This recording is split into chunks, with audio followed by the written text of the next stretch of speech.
श्रीराम जय राम जय जय राम।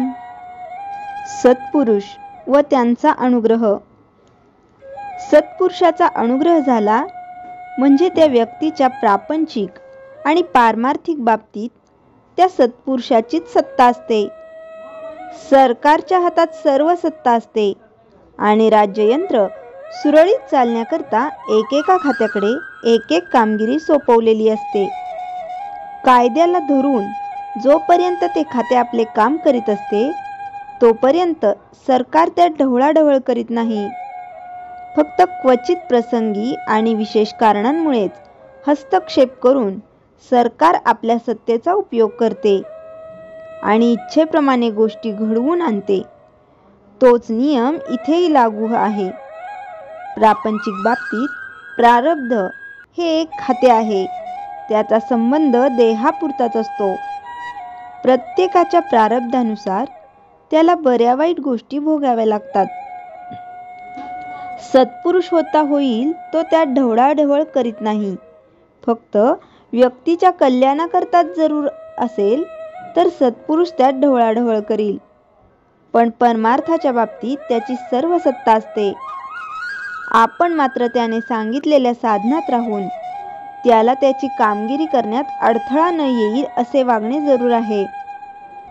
हा अडथळा अनेक प्रकारचा असतो।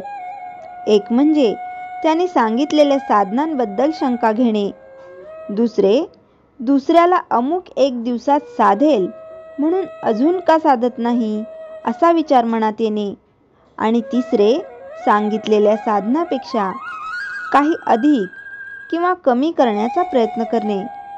थोडक्यात म्हणजे एकदा संतांच्या पायावर डोके ठेवल्यावर आपला प्रपंच आणि परमार्थ ही दोन्ही त्याच्याकडे सोपवून प्रपंचात घडणाऱ्या गोष्टी त्याच्याच इच्छेने घडतायत अशी भावना ठेवून आपले कर्तव्य करीत त्याने सांगितलेल्या साधनात एकनिष्ठेने राहणे हाच खरा मार्ग आहे।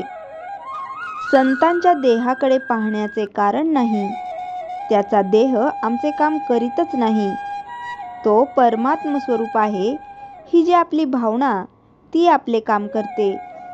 संत अत्यंत दयाळू असतात। सत्पुरुषाला भगवंत भेटलेला असतो म्हणून सत्पुरुष हा देहाने या जगात असतो असे दिसले तरी अंतर्यामी तो भगवंतापाशीच असतो। म्हणून आपण सत्पुरुषाकडे जात असताना या जगातल्या वस्तूविषयी वासना धरून गेलो तर ते योग्य नव्हे। सत्पुरुषाला त्याच्या लक्षणांवरून ओळखता येणार नाही। पुस्तकामध्ये दिलेली जी लक्षणे असतात त्यांच्या पलीकडे संत असतो। त्याला ओळखायला आपल्या अंगी थोडे तरी भगवंताचे प्रेम आवश्यक आहे। भगवंताचे प्रेम हे एक मोठे वेड आहे, ते ज्याला लागेल तो भाग्याचा खरा। श्रीराम जय राम जय जय राम। चैतन्यवाणी।